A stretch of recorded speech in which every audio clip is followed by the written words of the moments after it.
Okay. Hi. Good afternoon. I'm Liz Startup, Chair of the City of Albany ADU.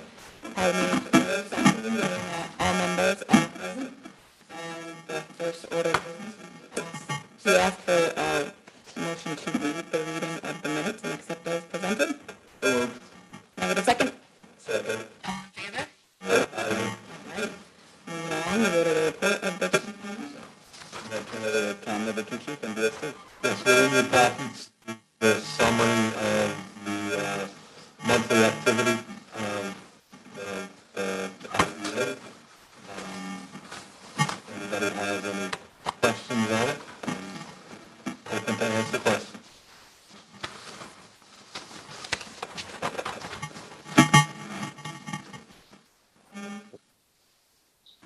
Good one.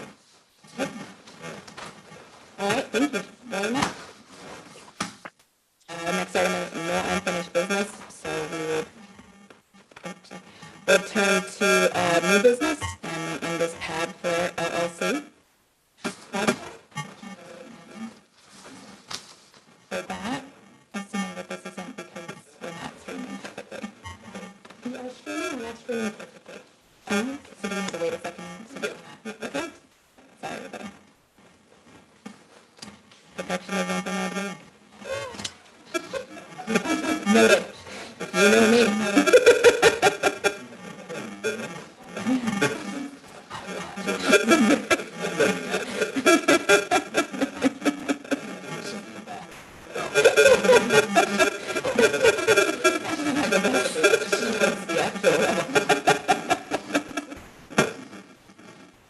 That's the bar.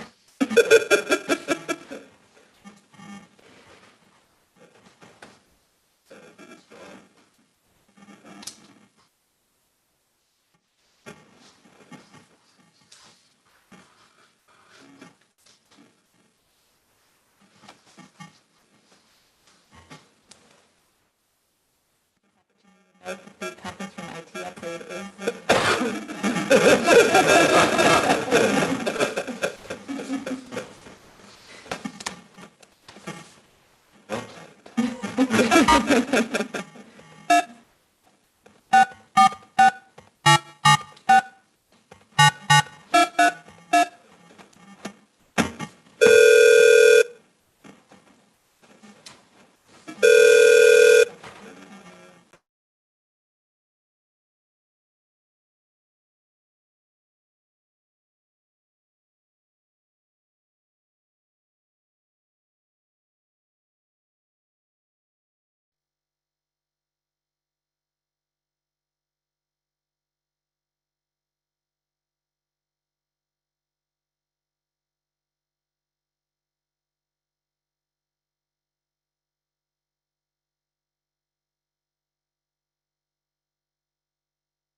We are just testing the audio. We are just testing the audio. We are just testing the audio. We are just up the audio here, so we didn't get the feedback.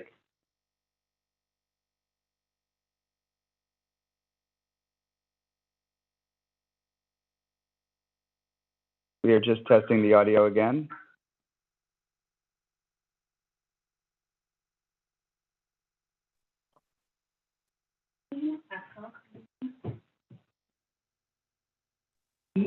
Yes, much better. Thank you. Jitender, this is Tom Conoscenti. Are you getting feedback? I was, but now it is okay. Yeah, Okay. yeah, Tom, I can hear much better too. Thank you. Sorry, just for the record, can you just clarify who that was? That was Dan Hubble. Hi, Dan. Okay. All right, sorry for the pause, but to recap, we're turning it over to Tom for to discuss Indispad Flare LLC. Great. I'm going to turn it over to Andy to give a summary. Sorry.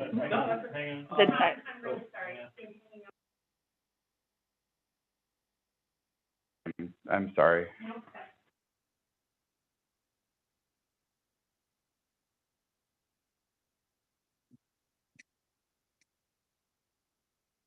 Maybe we should do these. We could just jump to B. Yeah. All in favor?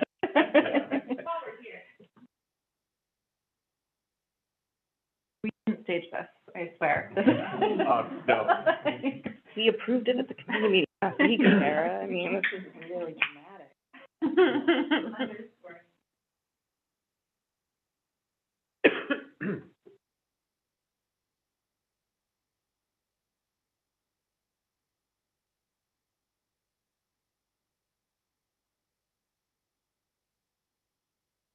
Recording in Sorry,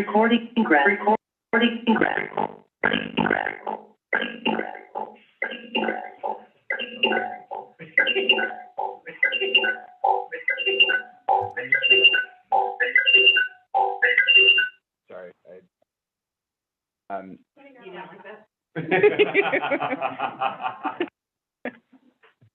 It looks like the video stream is still up though. There it went.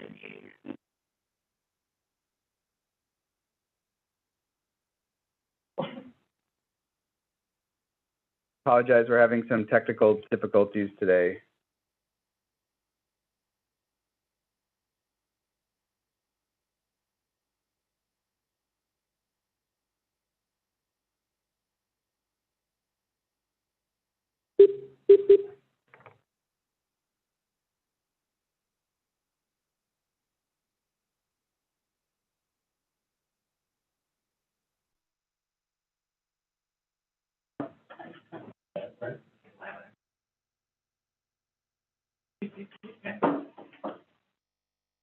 We're going to Plan C today. Oh, boy.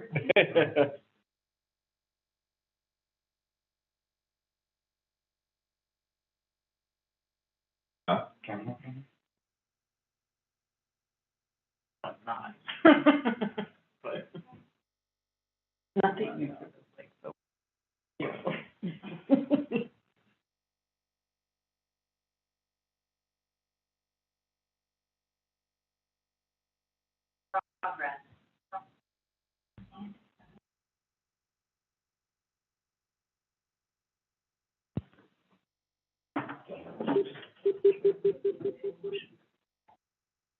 Coming to people a little bit better. So, hey, Renee, can I ask you to get a laptop plugged so that they can plug it in so that thank you for offering to go run and get the plug, but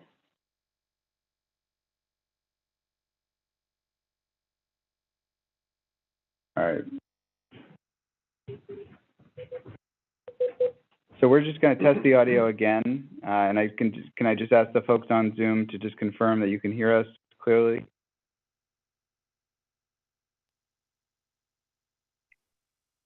Yes, this is Jitendra here, and I can hear you all now. Yes, Dan Hubble, I can hear you And as we're well just now. testing the live stream. Thank you. We're just testing the live stream, and hopefully we'll be back in a minute. Okay. Yes, I can Thank you. see you also. Andy, Third time's the charm. here we go. Okay. You're up.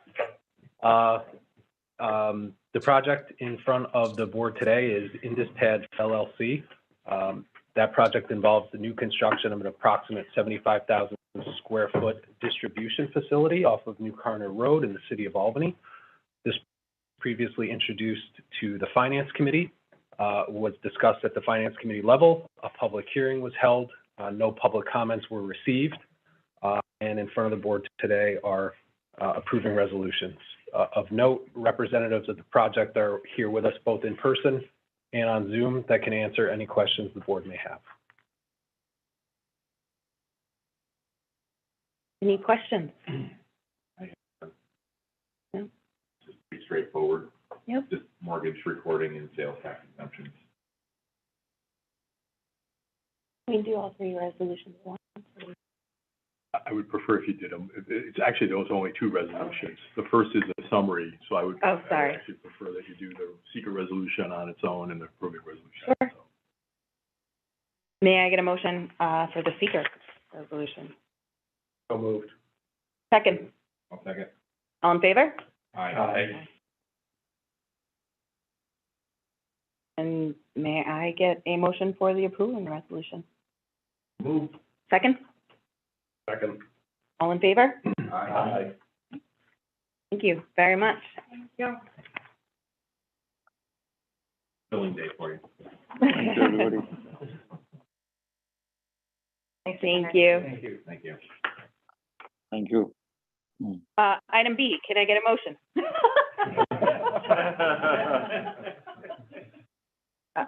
Next item. Well played. Conference room IT upgrades. Sure. As discussed at the Finance Committee last week and came out of the Finance Committee with a positive recommendation, is a resolution authorizing execution and delivery of a contract with an information technology firm, which is Intelligent Technology Solutions, LLC, to provide information technology services for the agency. This is specifically for a new camera system for the live streaming requirement for the IDA.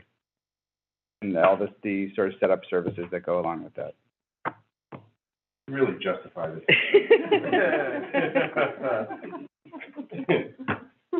Yes, we can. Yes. Any questions? I'll make the motion. All right, may I get a second, please? Second. Thank you. All in favor? Aye. Thank you.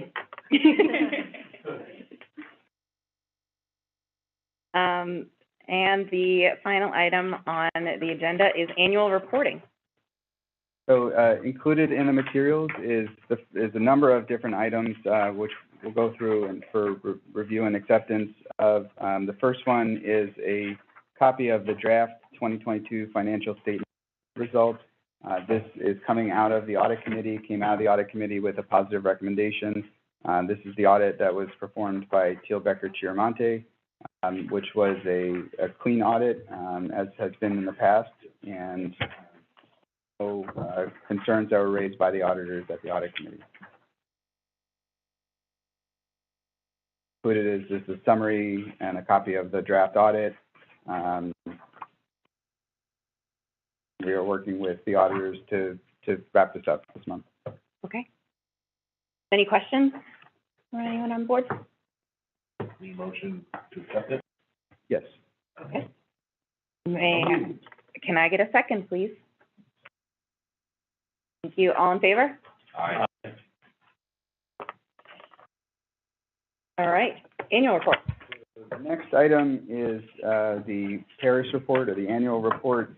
This is still very much in draft form. We are working to complete our review and sort of population of the information in the Paris report, but it is in substantially complete form, but there will be additional tweaks as we go through it. Just of note, as was mentioned at the audit committee and the finance committee, pages 3 through 6 of the report list out all the members and the directors of the agency. Every year we do a very thorough conflict of interest review, and we've tried to populate this information with the responses that we have. But if you can just take a look at, particularly your name, let us know if there's any questions or information right. Again, we have until the end of the month to finalize this, so this is just in draft form at this point. But if you could take a look at that. Yeah, let's pause a second if everybody can, and again, that is on pages 3, 4, and 5 of, and 6 of the annual report in front of you. Again, we really encourage you to take a look at the whole package, but just making sure that if we're we have you all at the top to body, and so you can just look at your information. The two questions in particular are whether the board member holds an elected or appointed position in either state or municipal government. Those are the ones that are usually harder to identify, like times of your one in this conflict of interest. At the table, that would be helpful. And then as you have additional questions it'll be the last day of the month that we submit this, through the end of the month, please do raise those to staff, because we'll be able to, what we're looking at today is we do typically would be an approval for the draft of the report, and we'll be changing any typos, any additional information. We'll walk you through that as we go through the jobs reporting in particular. But tap dance may be long enough to your entry. the board listing.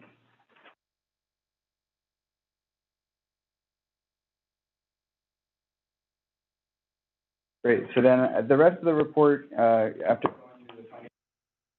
a lot of the information from the audit, is all of the project reporting. And with that, we'll probably take a few minutes to go through our jobs reporting again. I know this was covered at the audit committee, but and I think the prior finance committee, we had given just a brief overview. But with that, I'm going to turn things over to Emma and Andy.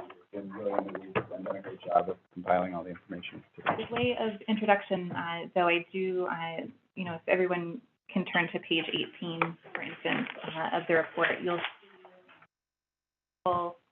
see project report form that will be uploaded to Paris and then publicly available on the Paris system. Each of our projects does report on each of these indicators throughout, and so you will see, as Tom mentioned, a page-by-page project. There are many project success and cost-benefit analysis benefit points that we raised as an organization that you as a board review and approve projects that don't make it into Paris. Many of those things are things like historic preservation, residential conversion, blight remediation. Those things aren't necessarily captured in the Paris system, but are certainly captured in approving resolutions and cost-benefit analyses for each of the projects. What Paris does pay very particular attention to are the payments made, making sure that those meet what is required, as well as the job creation and retention numbers. And so we do want to make sure, as we do every year, that we are going through, all of our projects for all of the commitments that they make, but paying attention to job creation. And so that's where we'll go through the projects here. We'll also be at their job commitment numbers and even more specific time on those who have not met 80% of those figures per the policy, recapture policy adopted by the board. So we'll walk you through those. Now Emma's going to take us through the list. The governance committee has already looked at this or finance, I can't remember which one. It was both at the February finance committee and then the March audit committee. Very quick question. I think these projects don't include the library tax portion. School reporting or reporting of the school? So my understanding is we don't exempt the library tax, and so that doesn't get reported because there's no effect on the library tax report impacts on that. But the, okay. Right.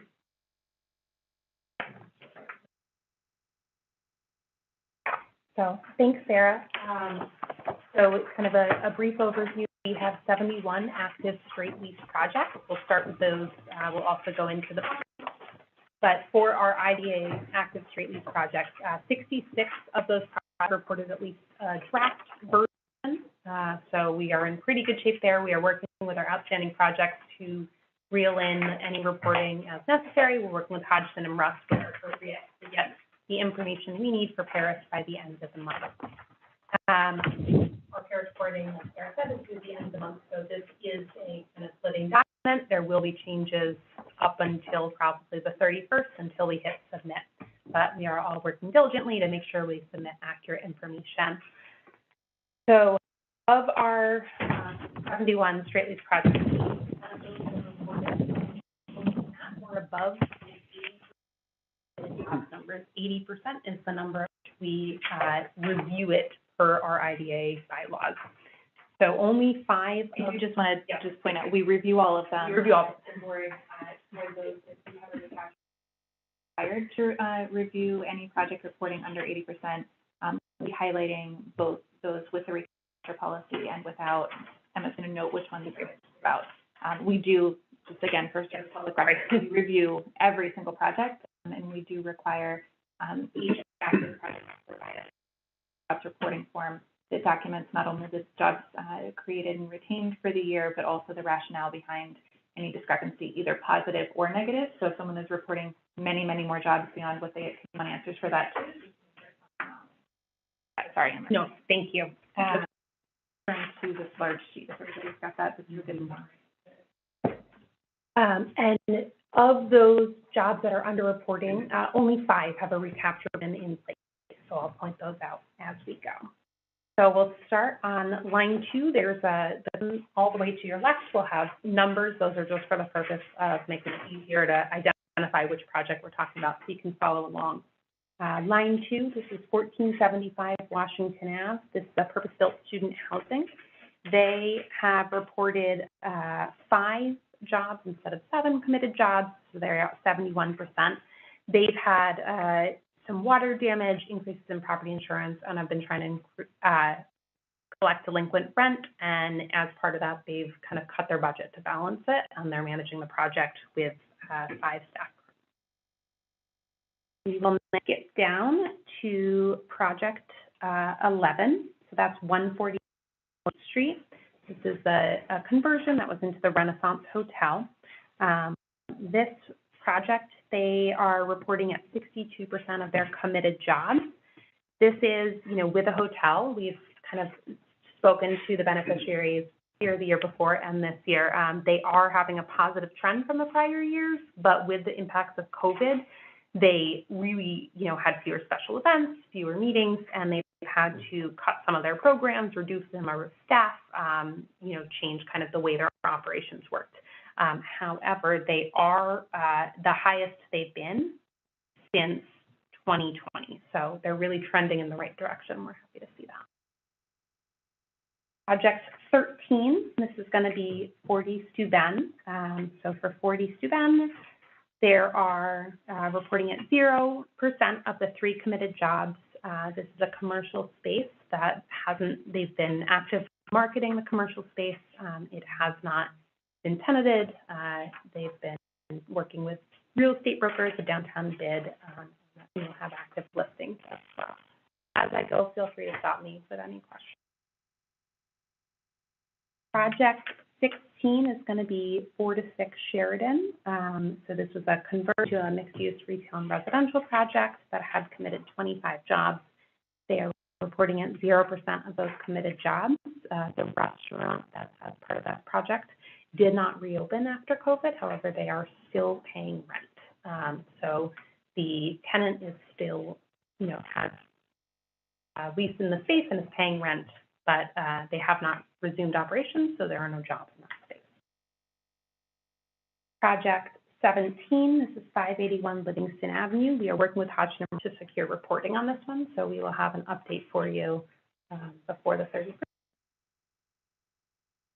Project 21, this is the Albany Hotel. This is the renovation to the Hilton.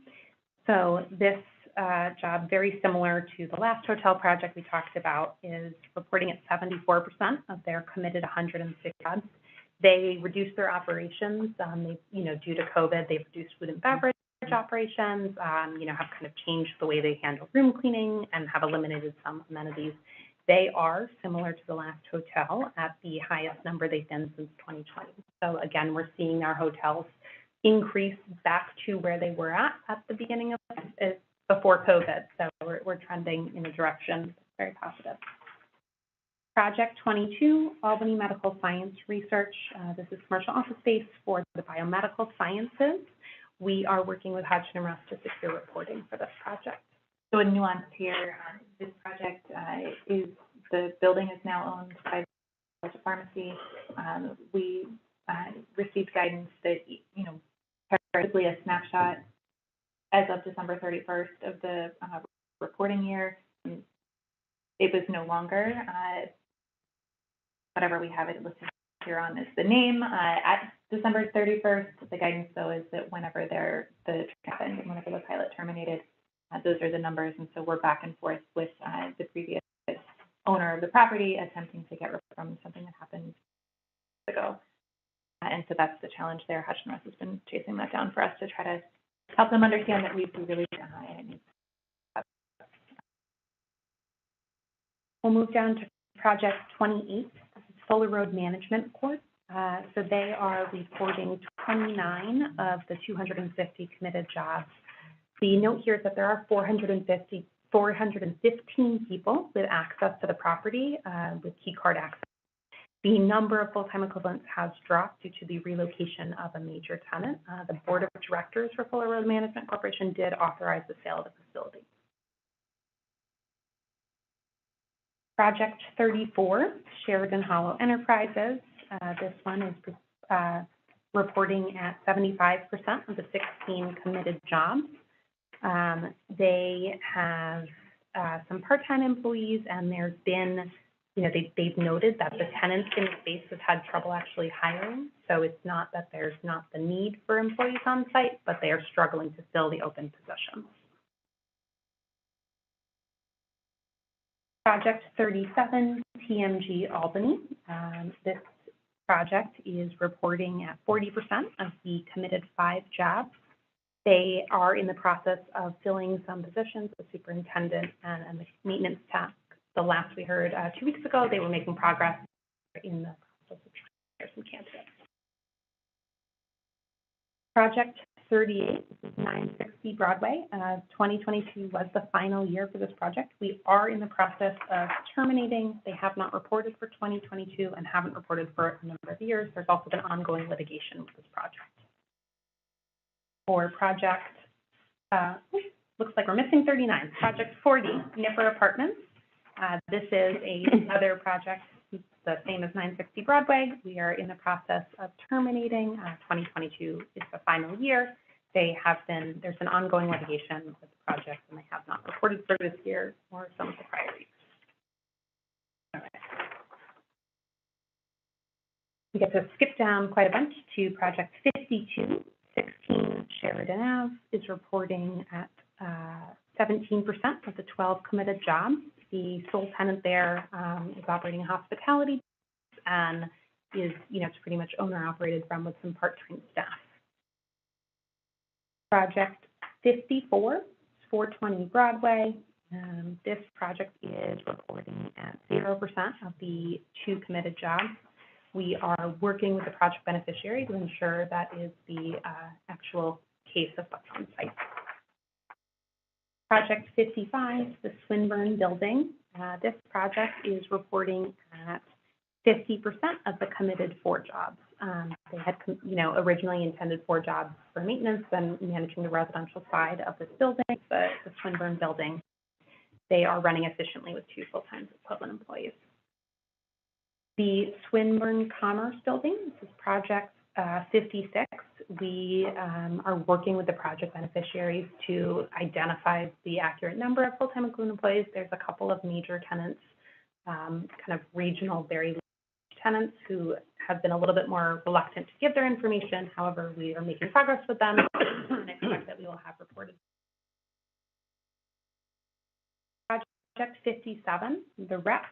This is reporting at 39% of the committed 31 jobs.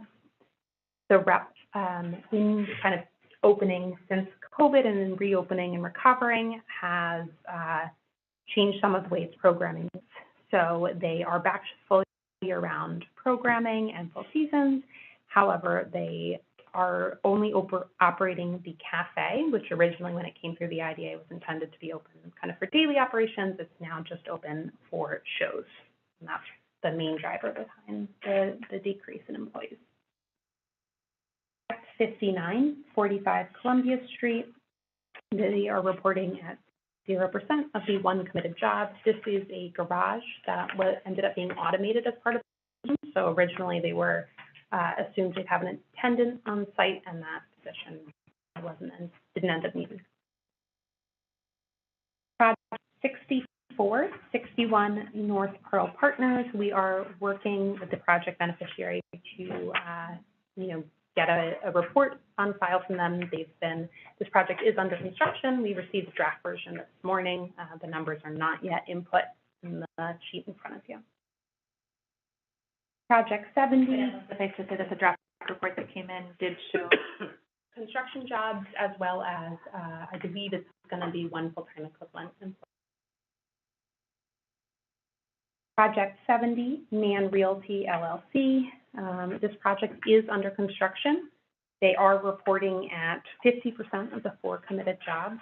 This is really because the project is under construction. Once the project is completed and online, those full-time employees the original numbers. Project number 71 is 21 Erie Association. This is another project that is under construction. As of right now, there are 23 on site. That is 47% of the committed 49 jobs. There is a major brewery in slated to open later this year, and that will be provided. Construction is complete. Expect more jobs to be on site. Any questions on the street leases? So a couple of points here. Anything that is under construction is not required to have permanent job creation on site at that point. There is a schedule that kicks in each pilot agreement for that. But if they do have permanent jobs, they report those on their jobs forms anyway. And then for as we've gone through anyone who's below 80%. I mean, again, that was a figure arrived at by the board. There are a couple of actions that the board has in front of them that they could take on projects. For those that do not have recapture agreements, the board could look at going down the path of the termination of project benefits. Some of these do not receive pilot benefits. They just receive sales and mortgage recording exemptions. We do require those projects to report for 5 years anyway, even though their benefit had been received in year 1 or even during construction. We ask them for a 5-year commitment of reporting. On the recapture policy related projects, the board has an additional opportunity to terminate the project or potentially amend the assistance being received. The board can also look to recapture benefits previously received by that project. At this point, going through the list, going through the jobs reporting forms with the rationale walked through, staff is not recommending any action on these projects at this point. We did, however, take interim steps on 2 of the projects that we're reporting no tenants or a tenant that has not reopened in their retail space to send a letter really letting them know that there were job commitments made as part of the IDA approvals, that we are encouraging them to make sure that their space is leased and to let us know their efforts at marketing for that. And so that's consistent with how we've handled previous projects that fell into a similar situation. And as we get those, we have those interactions, we'll bring those forward. So from a staff perspective, we do feel that the explanations and the figures reported are reasonable, but have the conversation with the group, seeing anything that seems like an outlier or something that you'd like additional information on. We don't need to take that action prior to submitting to Paris, but this is something that we can have an ongoing discussion on. So I will turn your attention to one of your next spreadsheets, which at the top is going to say IDA project employment information on a landscape smaller page, I believe. Nope, I'm good. I'm sure you have them live. Got it. All right, so these are IDA bonds. As a refresher, the IDA was able to issue bonds. It'll change in the legislation and policy, so the IDA does have some active bonds that are still under our portfolio that are separate from our CRC bonds. We'll review those as part of the IDA draft Paris report. So for the IDA bonds, I'll call your attention to Project 10. This is the Renaissance Corps of Albany project. They are reporting 6 of the 9 committed jobs on site. Renaissance does contract with small local businesses for services. So instead of hiring some local employees, they instead contract out to local businesses to do work like gardening, carpentry, and maintenance. The next project we'll go to is Project 12, which is Sage Colleges. Sage Colleges is reporting at 336 of the 416 committed jobs. In past years, they have combined, consolidated some eliminated some programs. So that is going to be the rationale there. Any questions on the ID fund? Riveting stuff, I know.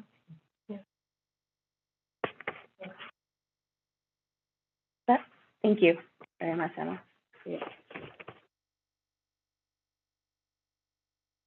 if you'd like to take all of these together, we can also do the procurement and investment report now, and then we'll accept those, review and accept those as a suite. So that's how.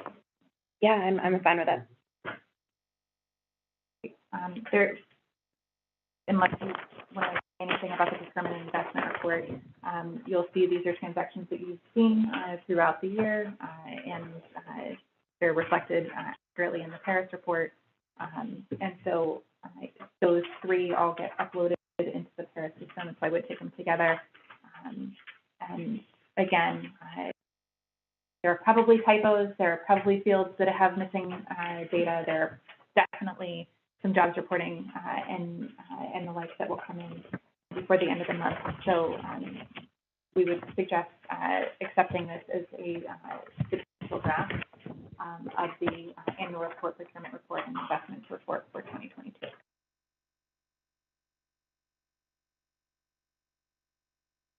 Can I get a second? Second. All in favor? Aye. Thank you. Thank you, guys, very much. We just have two other items. So the first one, which came out of the audit committee, was the mission statement and performance measurements. This is a requirement from the authority's budget office that we report on every year. And there are no, we've updated maybe some more changes based on the jobs reporting that comes in for performance measurements A, B, and C. But this, again, is substantially complete. We need a motion on this one as well. May I get a motion to accept? All in favor? Aye. Thank you. And the last one? The last one is a summary of the its assessment of effectiveness of internal controls.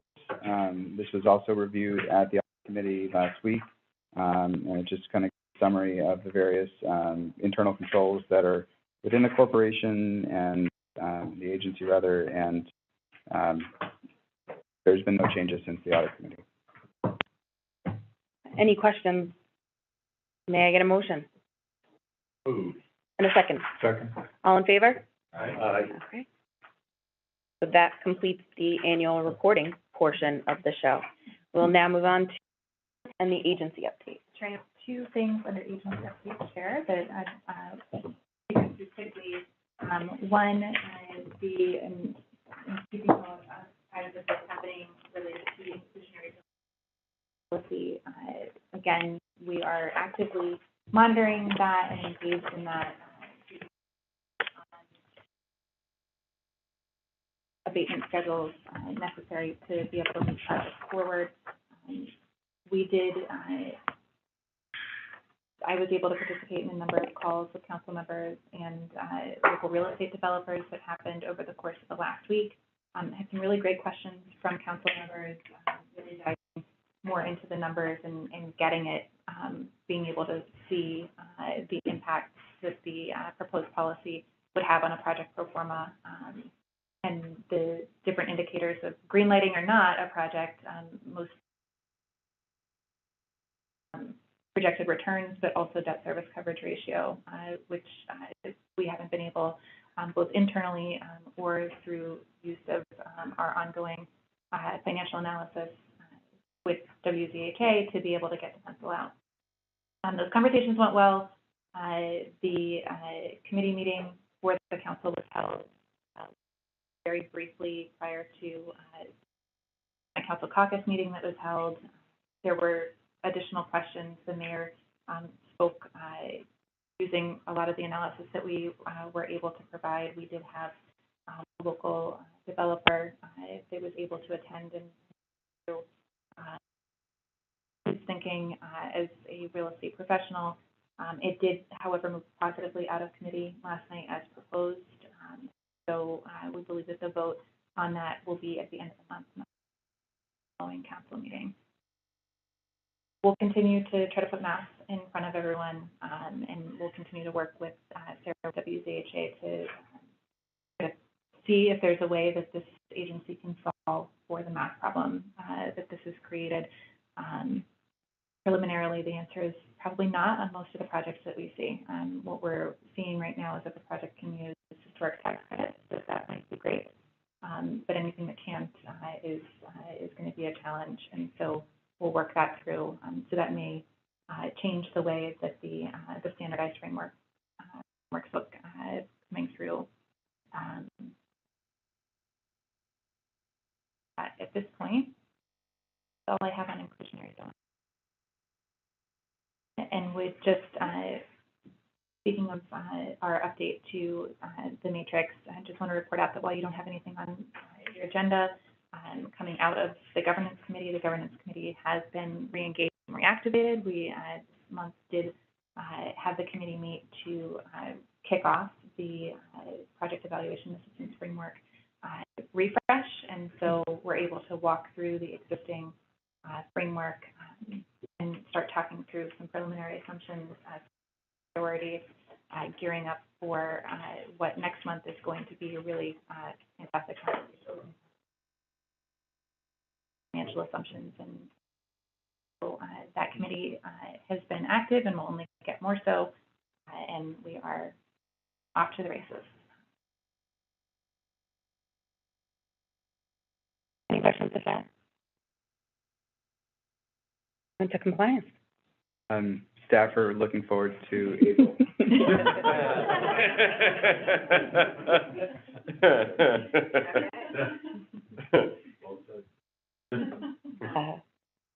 Motion to adjourn. So moved. Second? Second. All in favor? Aye.